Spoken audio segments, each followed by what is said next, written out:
I want to say thank you so much for taking time out of your busy schedule, and this really means a lot to me. So once again, thank you so much for letting me interview you.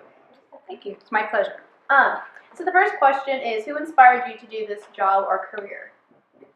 I wish I could say it's just one person. Honestly, not. Probably my dad would be a number one inspiration. He was a professor in college for many years, and then he became an administrator. And he always encouraged me to teach, but that really, it wasn't my time yet, I think. And then I have a good friend named Rachel, who I think saw the same thing my dad could see. And she kept encouraging me to go into teaching, and one year I did go visit her, and just watching her in there and watching her in action, that was enough to let me know that that's what I was supposed to do. So I'd probably say Rachel and my dad. What challenges did you overcome while doing this? While getting my certification? Just, were there any obstacles that you had to overcome? Was there someone who didn't really support you, saying, you shouldn't go into this? No, nobody who didn't support me. Probably just having to go back to school, because I got a degree in zoology, and thinking I was going to take a different route. So my challenge would have to have been to just go back to school and get my certification a different route. But even though there were challenges academically, it was still something I was eager to pursue. So it was good. No one individual though. When did you know you wanted to pursue this career? Was there like an aha moment that you had? When I went to Rachel's classroom. It was a spring break that I had at work. I used to work for a financial institution, and she invited me to her classroom, and that's all it took. I should have listened to my dad and to Rachel years ago, but going into her room and sitting with her, and she had kindergarten at the time, and watching them, that's it. I was hooked. That's all I needed. What advice can you give young people who want to be a teacher? I guess if you have the calling as a young person like you do, I say don't go a long route, just take your courses that you have to do, be willing to do the hard work once you get in, but to just not give up, because it will get kind of hard. Some of the paperwork and things that you have to do will challenge you and make you wonder, is this really what you want? But to just not give up. It'll be worth it in the long run. If you couldn't be a teacher, what would you want to be? I wanted to be a zoologist. That's what I got my degree in. I wanted to work with animals. I wanted to be the next Jane Goodall and go work with the chimpanzees. So if I could do that, I would. That's where I would like to be. What's the hardest thing about being a teacher? Now, with all my years that I've been teaching, every year it's a lot more paperwork, a lot more documenting. You're responsible for your class, and you're responsible for each individual, and you've got to show everything that you're doing to make sure that they're progressing. And I would say that's the biggest challenge, because there's so much you want to do and you want to make it fun, but at the same time there's a lot of paperwork.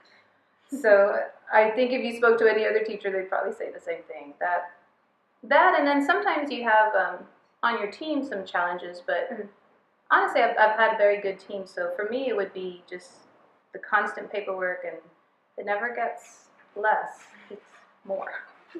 What's the most fun thing about being a teacher? Depending on the grades, like right now I teach first grade, and the thing that I see the most fun is just being with them, and then hugging me and running up to me and, oh, I've missed you, and things like that. Yeah. When I taught third grade, I just enjoyed seeing them grow, and in third grade you give a test called the STAR test, and I had to just really get them ready. So watching them from the beginning of the year up until test time, that was a fun just progress of knowing what we had to do. So I think it depends on the grades, but for right now it's those little hugs. That's the best part. What surprised you the most about being a teacher? Besides all the paperwork, nothing really. I think learning how to work with on your team, you're going to have all types of personalities. Learning how to work with those personalities, learning how to listen instead of always just giving your ideas. But really just I think just the paperwork that I don't want to discourage you and say, "Ugh," but I got to be honest with you, it's there. Who is somebody you admire, like in the teaching, I guess, world or community, and why? One person I admire is your mom, Monica. She's a really great teacher, and she has a really great gift in being able to see the strengths in different teachers. Mhm. And I've really admired how she can do that, and I always turn to her for advice on how to handle things. I admired my dad. I thought just watching him go to teach college and loving it every day and just couldn't wait. And when summers would come, he'd be bummed because he couldn't be in class. And yeah, I enjoy my summers. So your mom, I admire her. I admire my dad a lot. And probably my stepmom. I come from a family of education, and I really just admired how she put herself through school and became an administrator and just is a wonderful leader. So those would be my three. What is the difference between being a bilingual teacher and a non-bilingual teacher? Is it harder knowing that you have to speak one language to one kid and then a different language to another? Do the other kids question, why do you speak differently to this kid instead of me? There is no difference. The whole goal is to get them to learn. Yeah. And depending on what language I use, but like for example, right now I'm not a bilingual teacher. In my first grade class, I'm an ESL teacher, and I have all languages, and so I got to bring in those skills. And sometimes that's a little harder because bilingual teachers, I could just speak my Spanish, explain what I need. But being just a monolingual ESL teacher, I have to bring in all these other strategies that sometimes I didn't have to use as a bilingual teacher because I would just use my Spanish. So to say that one is harder than the other, or what's the difference? They're both, I think, just you got to be prepared, regardless if it's bilingual or monolingual. What is your favorite grade to teach? Because I know you've taught many grades, so you've seen the little first graders to the third graders, so To the sixth graders. To the sixth graders. I didn't know that. So I know there's like there's a huge variety of like behaviors and personalities and how they are in the classroom. And is there like, what's your favorite grade, you think? I think it depends on where you are in your career and your age, because you're going to get to a point where I used to teach first grade for 8 years in Dallas, and I loved it. But when I moved to Plano, I had an opportunity to go to upper grade, to third grade. And once I got there, I was ready for that change, to have kids who are more independent, who could do work on their own. And so then at that time, third grade was the best grade I could ever be in. Then I taught in third grade for a few years, and it just came time to need another change. So to say which is my favorite grade, I really like them all. I enjoyed those grades. It just, I think, depends on where you are, because you don't want to stay in one grade too long because you get kind of stagnant and you're not open to change sometimes. But if you move, you're open to new things and you have different teammates to work with. I can't really say what's the difference, because it just depends on what's going on the grade levels. They're both great. I really enjoy them. What's the difference between teaching first and third grade? Because you said before how you had to teach STAR. Is that like different from teaching first grade, knowing that you have to teach them kind of like the basics of basics? Besides, well, kindergarten is the basics of basics, but it's like having to be like, hey, these are your colors, these are your numbers. You know, is that easier from teaching third grade, where you have to prepare them for STAR in order for them to get ahead? Yeah, first grade, it's teaching, like you said, that foundation, the basics. We always say it's a lot of learning how to read. That's all that we're really doing in first grade, and brushing up on that fluency and just developing those skills. So by the time they get to third grade, like Leah talked about the STAR, then they're reading to learn. It's different. Then you're getting really deep into the text and showing them how to break apart that text, and just instead of just reading that base sentence, learning how to infer and all those really deep skills that are really challenging for them at that time. So yeah, it's just like you said, the beginnings is just the foundation. The older you get a little deeper. So do you think reading, I guess, or language arts is the hardest subject to teach in like any grade? maybe the most important subject. I don't know if it would be the hardest because each student is a little different, but reading is everywhere. Math, science, it's in all of it. So I don't know if I would call it the hardest part, but probably the most important part.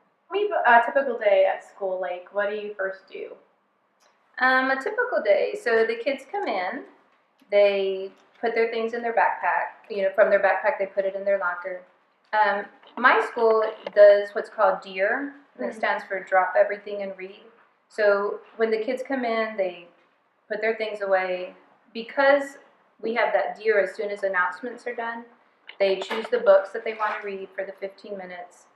And then after DEAR time is over, my students get to go to specials, which is where they go to PE or art or music. So we dismiss for specials. When they come back, we do math class. So typical day for math class, they each go into their different math teachers. Even in first grade, we do what's called flex grouping so we can best meet the needs of the students. They'll come in, we'll introduce our lesson. We will go into station activities where they can do their different activities, and then I can be working at teacher table to help them get what it is that we're trying to cover. After math class, we have integrated curriculum, which is our science and our social studies.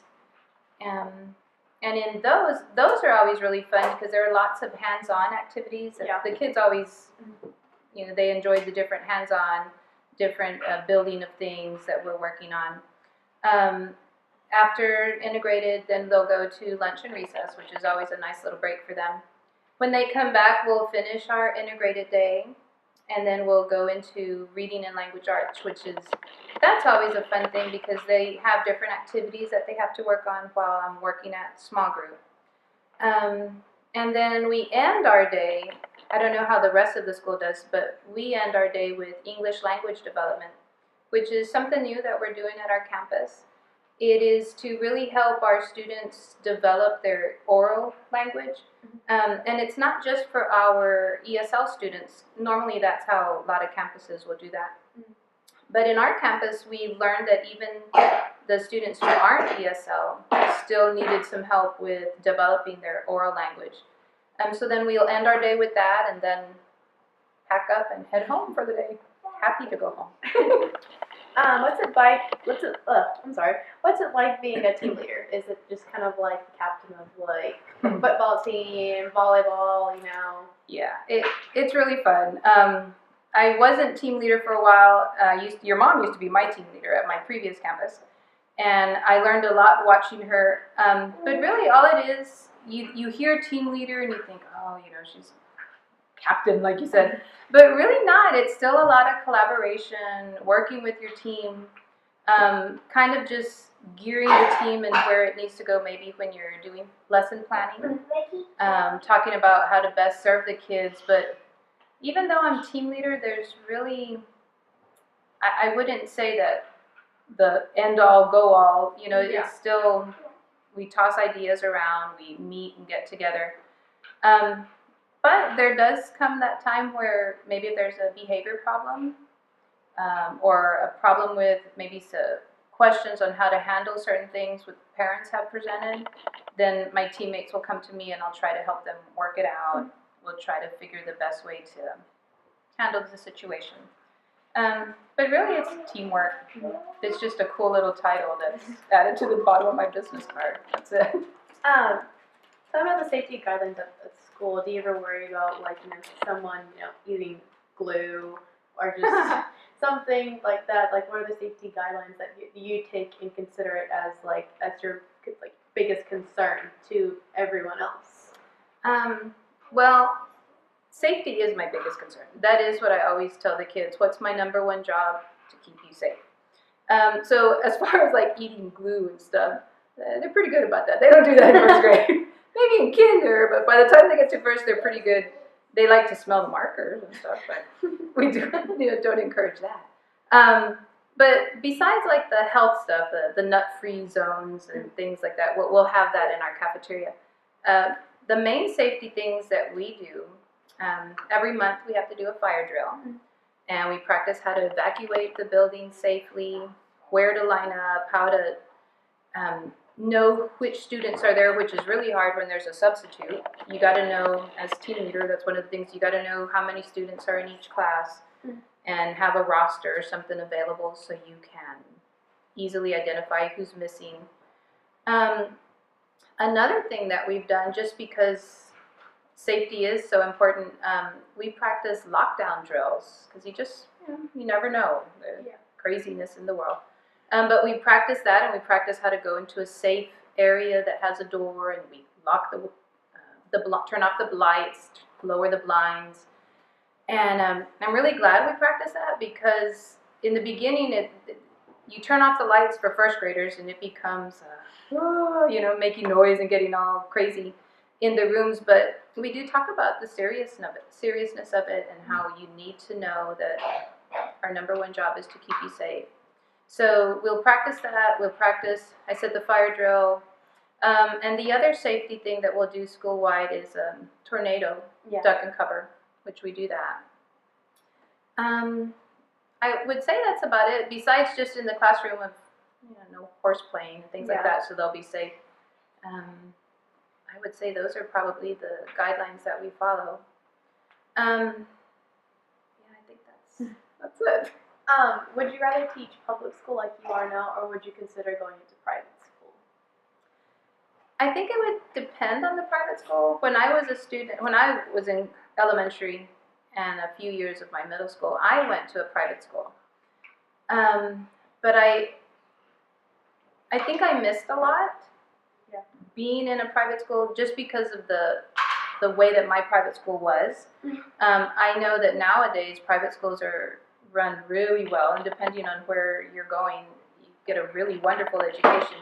But I think on top of that, sometimes there may be a little more added pressure that teachers might have. So I don't know if I'd rather be in private or public. Right now I'm really happy in public school. I find that that's where I enjoy being. But like I told you earlier, sometimes you're ready for a change, so you just never know. And private school might be something that I'd like, but I think the private school you attend is very, very good compared to the one I attended when I was a kid. So I think it'd make a difference. I'm going to stay in public for right now.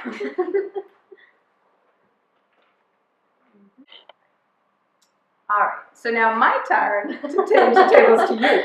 Okay. So tell me, what is it that got you interested in wanting to be a teacher?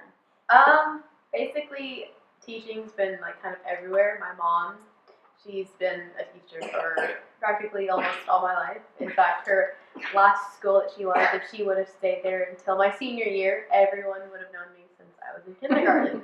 So I was really upset that she left, but I was happy because she got to go to a different school, because like you said, change is always good. And so then, a lot of her teacher friends would come over to the house and just basic teacher talk, and that's, you come over and you talk about teaching stuff. And so, I like helping out kids, and so I love little kids, and so I used to play school with my little brother. They're like, we're going to go play school, and he's like, no, we're not. I'm like, well, we are. So my mom would give me all her old lesson plans, and she'd be like, you can play with them, Lucy. And so I just enjoyed being a teacher. So, I can see that from the years that I've come to know you. Yeah. You're going to be a wonderful teacher. Do you have a preference? Upper grades, lower grades, high school?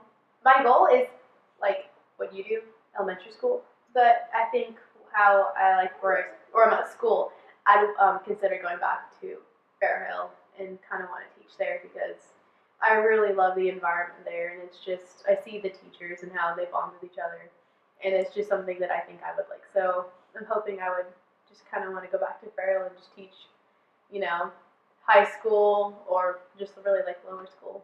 That would be cool. Since you have seen your mom all these years and you've seen all the teacher friends, have you seen a negative side to it? You asked me what's challenging. Yeah. Have you ever seen a challenging aspect of it? When my mom comes home,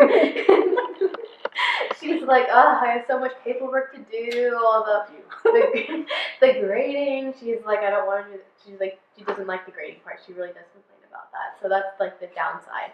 I see it. And when she taught STAR, She was just like, every day she would come out and be like, I'm tired, you know, I've been on my feet all day, just walking around. So I think that's the downside of just being a teacher, I guess. It is. It's a lot of joy, but at least that you've seen that. Yeah. You know, you'll know what you're going into, so it won't be a shock to. Yeah. You know, so that's true. Let's see, what else can I ask? So I asked you what grade preference, downfall.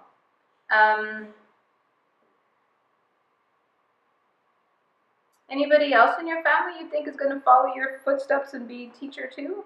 Do you see it in anybody else? Well, my older sister, Ureli, she doesn't necessarily teach, but she does work at a daycare center, and I think that's probably the toughest because she has to work with infants to kids like 5th graders and sometimes middle schoolers. So I think that's kind of an education part too, because they're teaching too the basics of the basics. They really are. And so I give her a lot of credit because she just becomes really tired, and you know, it's hard just working with any types of kids in general, from infants to, I guess, seniors in high school. It's just working with kids, it's tiring and it's difficult, but I also see her passion for it too because she cooks as well for the daycare. So she likes cooking because she says, oh, I made this for them, and they just loved it. And so, you know, she likes working with kids, and so that's good. I see that. So I think she kind of followed my mom. So I kind of want to just go into the education world and just give it a try. You'll be great, Lucy. You really will. You really do have a good, from the years that I've known you, just, you can see the care that you have for the kids.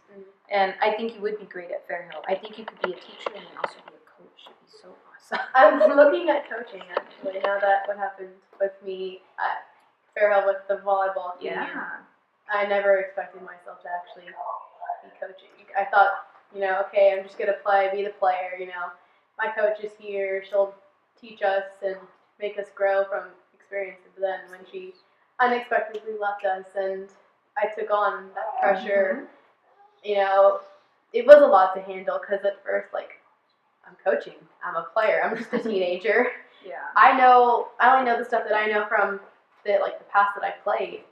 So it's just I have to bring all my knowledge and tell it to my teammates, you know, and be like a team leader. Just, you know, I have to tell people, hey, try doing this, and if there's a problem, I'd be like, come talk to me about it. You know, I'm gonna listen to you, and so I'd solve everyone's problems, and you know, my goal was to make everyone happy. And so it's tough. So I'm looking at coaching as well. I think you'd be great. Thank you. All right. Well, thank you. Table's turned.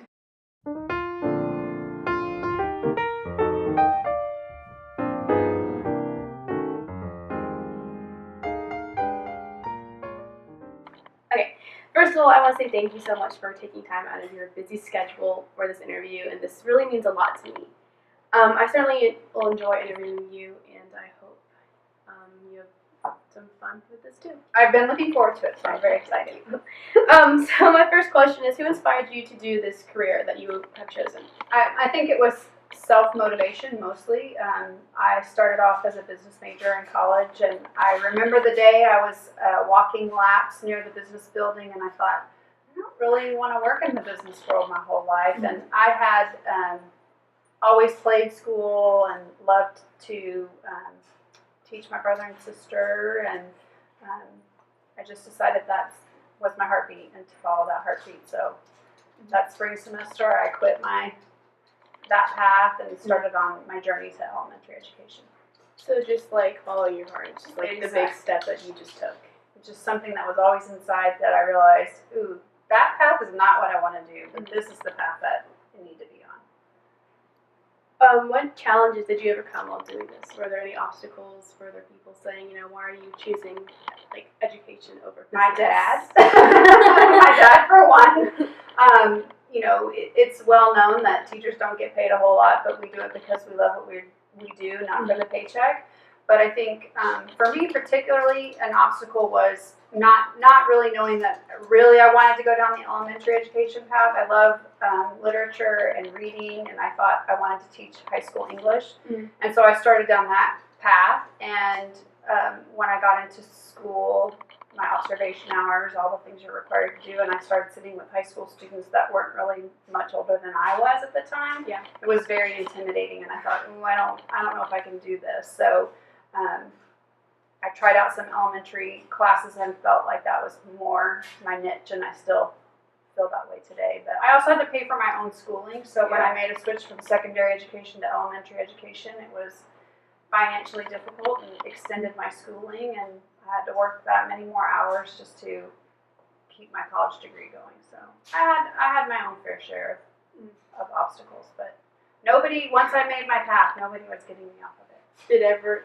like, one of your professors ever tell you, like, you know, are you sure you want to do this? Do you want to go back to business? Oh no, I had very, very supportive professors, and I think that's what is wonderful about the world of education. Most everybody that you encounter is extremely willing to help you out and provide you whatever resources you need. That's the nature of teaching. We help each other, so it was a very great path. When did you want to know, like, you want to pursue this? Like, just from the past, like you said, just like teaching, like playing school with your brothers and sisters. Habitually teaching everybody and always having a classroom. My dad put up a chalkboard in the garage when I was probably in 2nd or 3rd grade, and I remember being out in hot Texas summers writing in cursive and pretending I was Miss Redfern, and just eating all of that up. And there's, to this day, besides my house, the school is home to me. It's where I feel the most comfortable. So.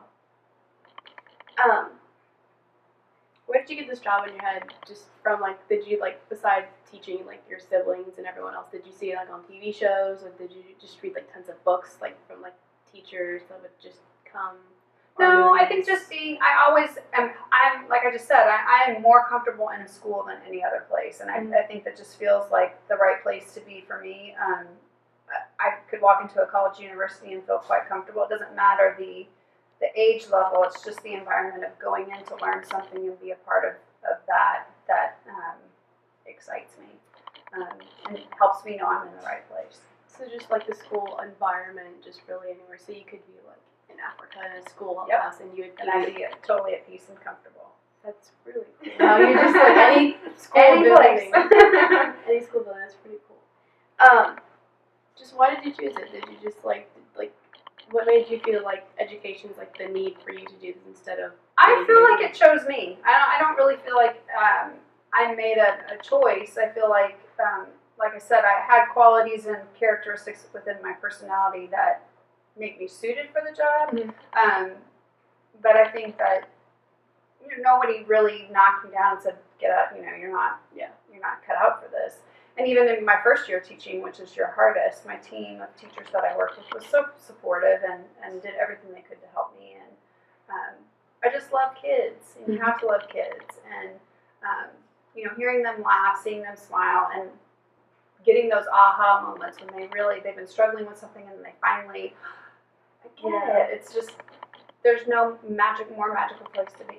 It's just priceless. It is. So when you said your first year teaching, how it was the hardest, why do you think it's hardest? Is it because you're actually really like, this is your dream, you're really living your dream, like this is like, I'm really doing this. Is There's not nobody coming around the Yeah. corner to save you from from somebody misbehaving. There's no master teacher just waiting to pick you up and cut in when they need to. It's all your responsibility. You've got to be the one talking to the parents. You've got to be planning the lessons, and no amount of schooling can really prepare you for all those parts of the day that you just don't even expect. The constant interruptions, the office wanting to know where your attendance is. It's just a big job. And you went from being an elementary school teacher to now a principal. Correct. Elementary school teacher. Now, what made you want to be the principal? I love teaching so much that it is all I want to do is to help everybody else be the very best teacher that they can be. And I started off thinking, well, I could just be a reading specialist because I love reading so much. Yeah. And I can help people that way. Well, you are helping people and you're helping kids for sure. Yeah. But you're not really the change agent on a campus. You have to be the principal to be that. Yeah. And so I learned real fast, well, I guess really what I want to be is a school principal.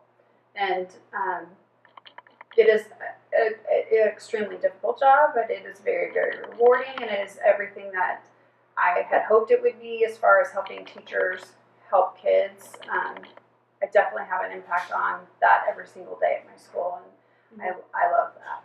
You said it's difficult being a principal. What makes it difficult? Just one, disciplining the kids, or just having just so It's a many lot of obstacles? stress. It's a Yeah. lot of stress. There's a lot of balls to bounce that you can't control, but yet the buck stops with you, and you kind of have to be responsible for that, and that's sort of hard for some people to accept that responsibility.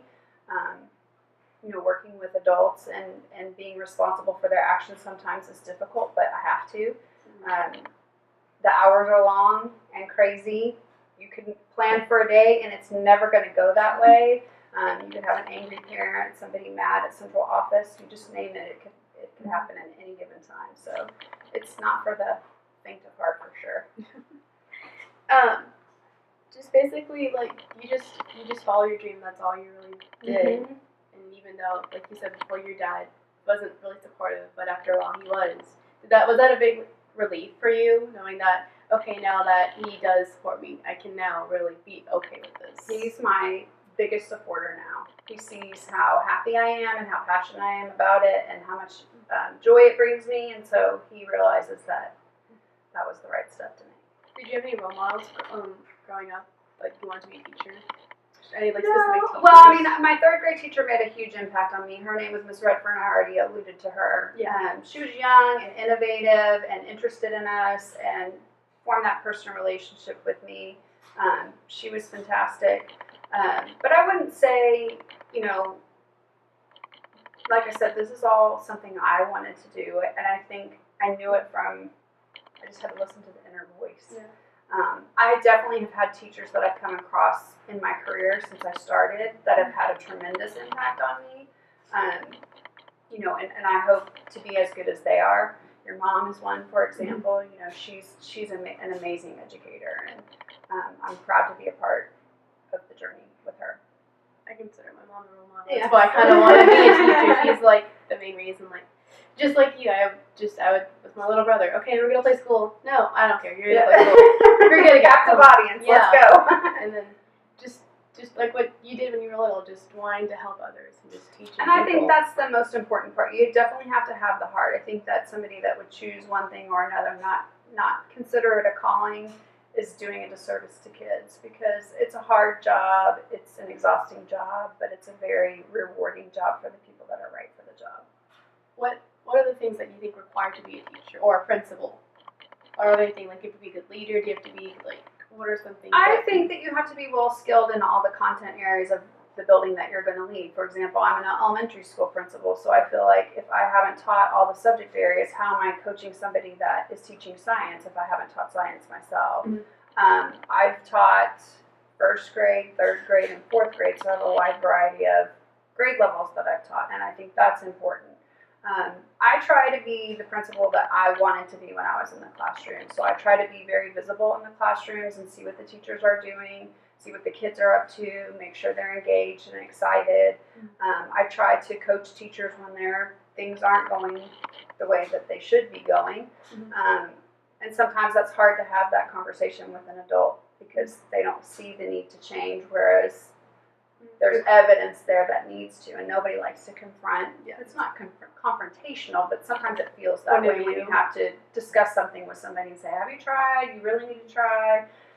Because at the end of the day, we do what we do for kids. And so I'm responsible for over 550 kids. And so I have to go in every single day and know that I want every one of those 552 kids treated just like I want my own treated when she's in a school. And so that's what you have to just kind of approach every single day with. What do you think is like the best thing about being a principal or being a teacher that you used to be? I love the relationships with my families and my kids. Even just this weekend putting up Christmas ornaments. I have so many ornaments that adorn my tree from different families that my daughter gets tired of hearing the stories about, this one came from so-and-so and this one came from so-and-so. It isn't that I taught them how to do addition. It isn't that I taught them how to do subtraction. It's that we formed a bond, and to this day, many of us stay in touch, and I think that's the best part. So just the bonding is probably the best thing. Well, thank you for letting me interview You're you so again. welcome. I It was had fun. a good time, and you just gonna listen to my heart.